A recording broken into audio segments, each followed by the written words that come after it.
everybody, and welcome to the Football Philosophy channel. And this is the ratings show after the United win against Aston Villa, the 2-1 win against Villa. I've taken the ratings from the Manchester Evening News.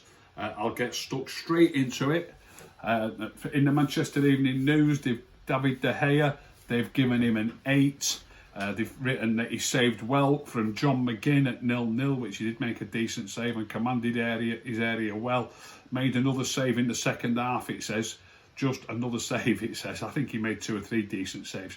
But they've given him an 8. An 8 for me is an excellent game, and a 9 is out of this world. I've got these. I might put these up on a board at some stage.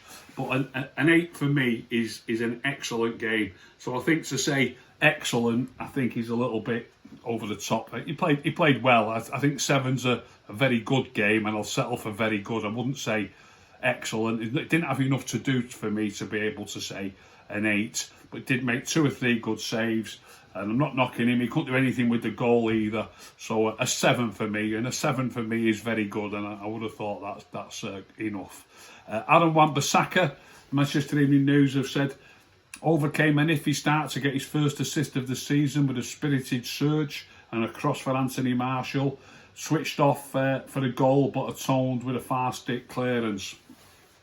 I don't like the idea of being able to atone for things. If you make a serious mistake that leads to a goal, the fact that you do your job well a little bit later doesn't really atone for making a big mistake. And he did switch off, and he should have been back in time to prevent him from really passing it to Grealish from the free kick. But having said all that, that's one mistake in the whole game. So I do think he played pretty well, Aaron Wan-Bissaka. So I don't agree with what they've written, but I do agree with the 7.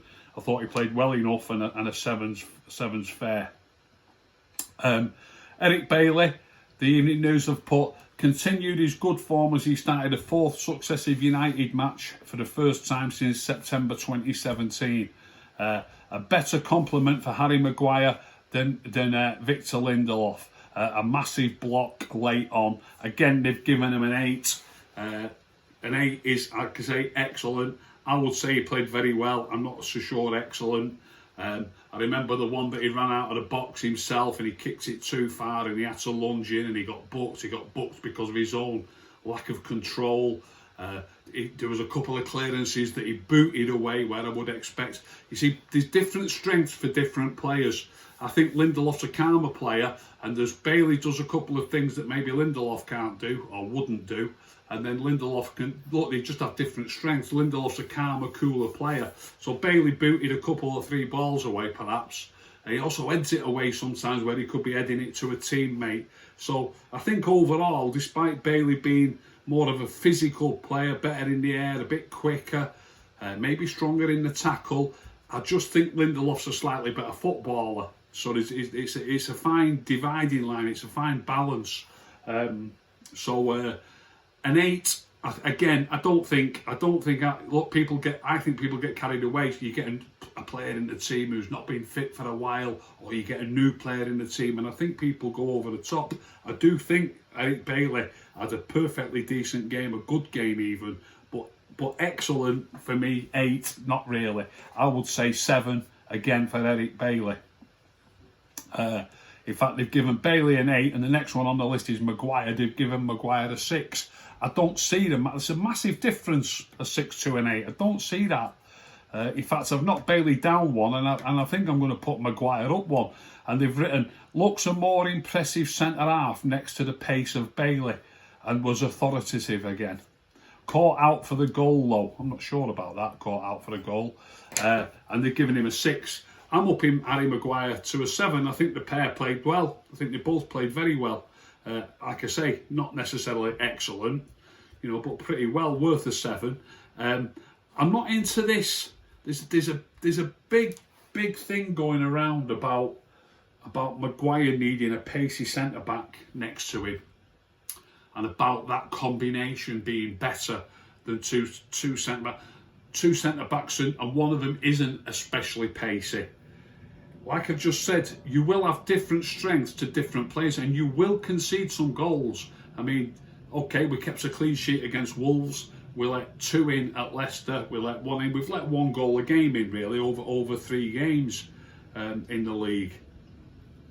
So it's fine. It's fine. It's not absolutely brilliant. I mean, if that happened every week, 1 goal a game, which is what we've let in. In fact, I think the previous league game, so that was Leeds, we let 2 in. Although I don't think Bailey was playing in that, because I'm talking here about the partnership of the 2 centre-backs. We're still letting goals in at a rate, really, in those 3 games. A 2, a 0 and a 1 is 3.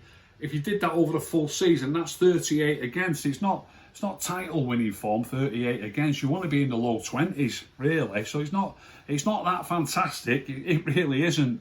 But this is my point.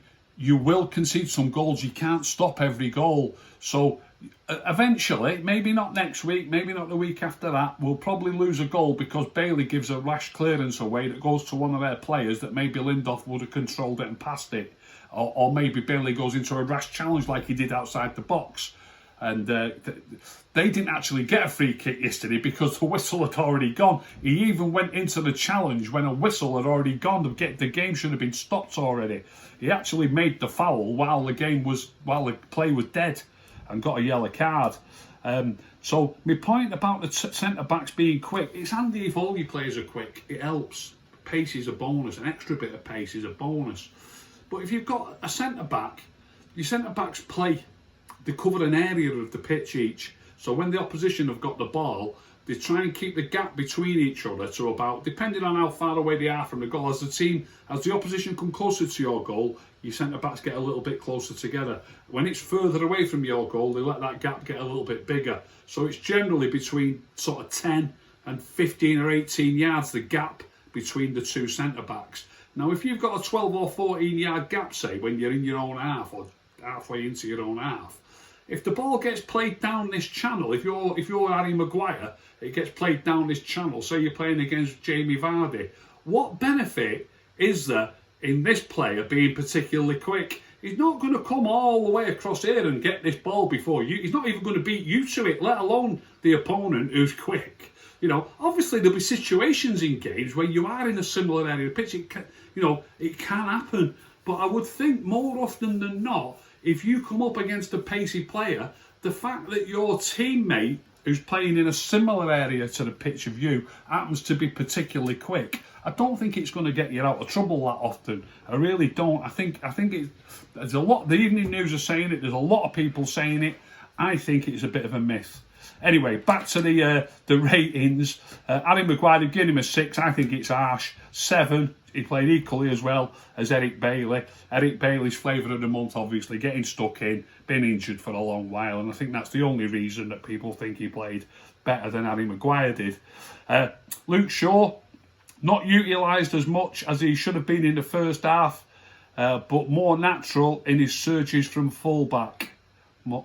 More natural in his surges. More natural than what? Kicked on in the second half. I don't really understand what they're getting at. I thought he had most of the players had thoroughly decent games. They've given him a 7. I think 7's fine. Again, like I say, 7 is a good game. So I don't think there's anything wrong with that. I'm not sure what they're talking about, but he certainly played okay, Luke Shaw, so 7 out of 10. Scott McTominay, they've given a 5-2. I think that's harsh. Overshadowed by his fellow central midfield players and not as purposeful with his passing.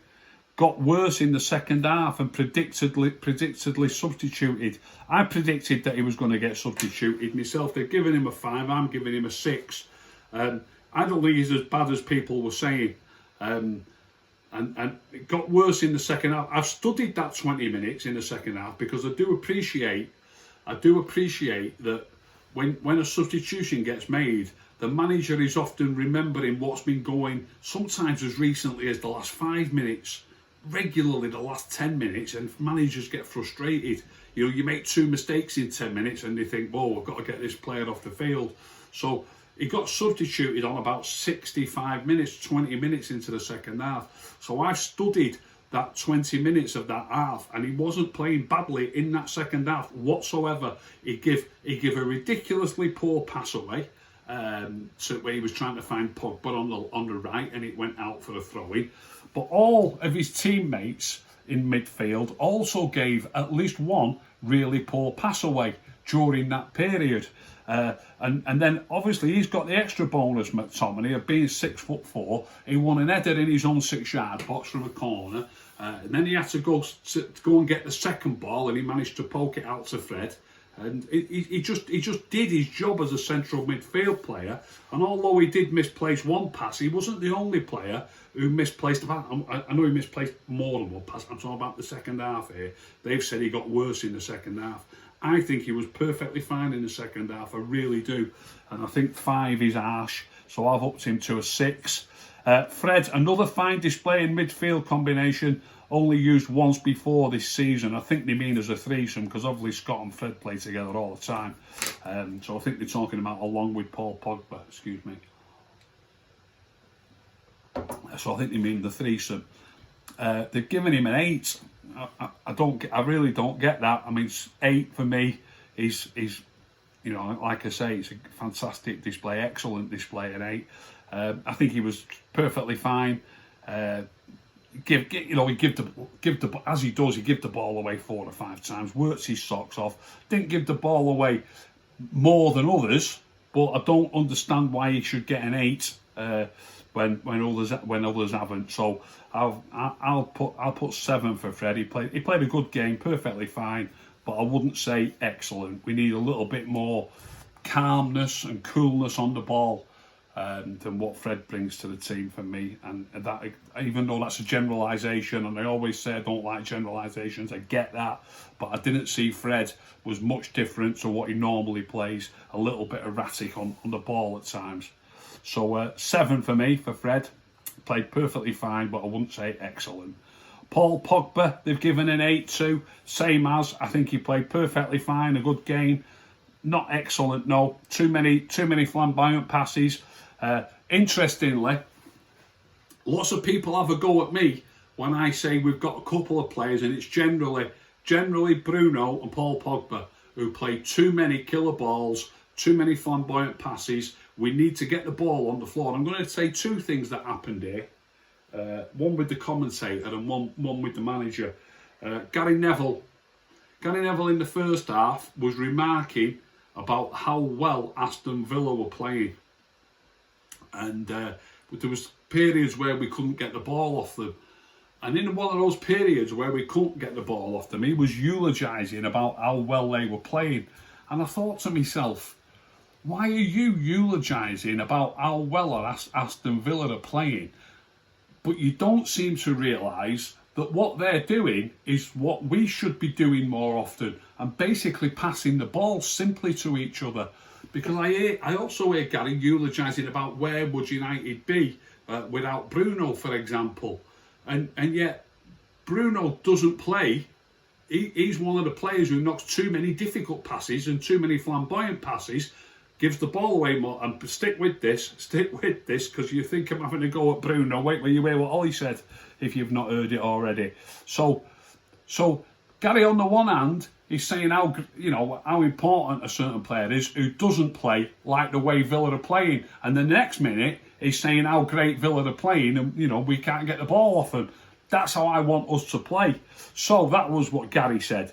After the game, I listened to Ollie's interview after the game, and in Ollie's interview after the game, he said that we played too many killer passes. Well, in my opinion, we played too many. I didn't see yesterday's game being too much different to most games.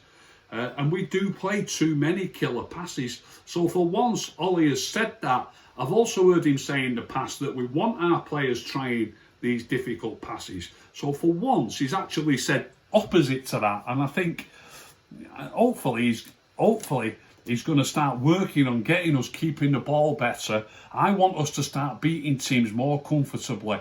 Even good teams, we need to win some games more comfortably. We're right up there. And we need to be able to play well, keep the ball better, and win some games like we beat. Even when we beat Leeds 6-2, by the way, that was an end-to-end game. It could have finished 9-6 to us, that. Obviously, they had loads of other chances, but so did we. So that was too much of an open game. We didn't play for me, as great as that is, winning 6-2, we didn't play that well in that game. Give the ball away too cheaply, far too often, and they could have had plenty of goals. I want us to dominate games where the opposition hardly get a chance and we can get 3 or 4 goals. And when you've got a great team, that can happen to you on a regular basis. And I'm not sure it's happened for us that really much this season whatsoever. That we need to start keeping the ball better. Where was I? Yeah, Paul. Yeah, for me, a few too many difficult passes. And the manager after the game, he didn't name names. The manager after the game said we tried to play too many winners. For me, you can only be aiming that either at Paul or at Bruno, or maybe at both of them. Surely can't be aiming it at anyone else. So the Evening News had given Paul an 8. I would say a 7. Perfectly decent game, but I would have liked him to have simplified it a little bit. And then Bruno, they've given a 7-2. Created some half chances in his 6th start in 15 days and scored his 15th penalty for United. We'll be grateful for the 5-day gap until the City tie, they've said. I thought Bruno flattered to deceive myself. Don't forget, I think 6 is good. I think he did have a good game, but I think 7 is very good. For me, I would say Bruno had a good game. There was a few too many sloppy passes. As ever, there's some good passes, but he's trying too often to hit the winner for me. And I just think a 6, a good game, perfectly fine game, but not excellent. So I'm giving Bruno a 6. And Marcus Rashford, they've given a 6-2. I'll just about stick with that. Anybody who saw the preview of the game when we were talking about the team news, when the team news came through the live show that we did last night, I said I'll make a note of this and I'll watch. He is playing on the wing. I know he's a striker, but he is playing as a wide right player, and I like wide players who get good balls into the box. And I tried to count them, and I think he put 1 good ball into the box. When I say a good ball into the box, I'm not. He tends to be dropping a lot deeper markers, and he does put some good balls in behind fullbacks for people to chase onto. But I'm not overly impressed with that from one of my forwards. He seems to drop really deep, and he's knocking angled balls towards the corner flag or into the channel for other people to run onto. And although he gets some of them wrong as well. He tried to put Wan-Bissaka in yesterday once and he overhit it. But he does get that right. He gets the pass right sometimes. But I'm not overly impressed with that being the case, that he's dead deep. And then we with a man light up top when we're trying to attack. I know I'm always saying I want my players behind the ball. I want my players behind the ball when they've got the ball. I don't really want my strikers being around the halfway line trying to play through balls and with a forward light. And he put, so I'm not, this is what I'm on about. I'm not talking about good passes towards the box. I'm talking about being up the field and getting decent balls across the box. And he put 1 good ball into the box for me in the 90 minutes. He had 1 other opportunity to cross it, and he skied it, and it went in the back row of the Stretford end or something like that. The Evening News have put back on the right, but largely frustrated against Matt Targett, and his selfish streak was apparent. So they said he held on to it a bit too long, which I do agree with. Improved in the second half, they've said. They've given him a 6. I will settle for the 6, but I might have been tempted to go with a 5. And then Anthony Marshall, they've said, drew a save from Emilio Martinez before cannily nodding in his first home league goal since July. Still too quiet too often. They've given him a 7. I don't think they've given him much of a write-up and then given him a 7, because I think 7's good. And I do think he played well, so I think a 7's fine. But I don't like what they've written. It's difficult for a number 9 to get involved in the game a lot. He works hard enough, he held it up well enough when he could get it. They've mentioned 1 save before he scored, which I've got to be honest, I can't think. Oh, yes. He cut inside with his right foot, didn't he? And it was arrowing towards the top corner. I think the keeper tips it over. But I was more impressed with 1 in the second half. Don't forget how so many players Marcus, for example, had a couple of shots. He had certainly one shot with his left foot, but because he's on the right, I've seen him have a couple of shots with his left foot, and they pretty much powder puff. The one yesterday, the keeper picked it up, no problem, saved it easily. Anthony Martial cut through the inside left channel, beat a couple of men, and he absolutely arrowed it towards the roof of the net, and the keeper had to punch it out. He couldn't just catch it or anything. Martial gets plenty of weight behind it, plenty of power, even in shots with his weaker foot. So, and obviously his goal was a great goal, really. Brave, diving in there, timing it well. I thought that was a cracking goal by Anthony Martial. I think I think what they've written, I don't think is fair, but at the same time, what they've written doesn't match the score that we've given him. They've given him a 7, and I wouldn't disagree with the 7. So I'm quite fine with that. So I will put some players up for voting on for the player in focus. I haven't chosen them yet, but I'll put Anthony Martial up. I will put Bruno up, and I'll put Fred up, and Eric Bailey, obviously. Yeah, I'll put Eric Bailey, Fred, Bruno Fernandes, and Anthony Martial. Those players will be going up on Twitter on Rick the Red UK for people to vote on who should be the player in focus. And then tomorrow I'll do the player in focus and explain why a player was marked up or marked down from whatever the evening news have said.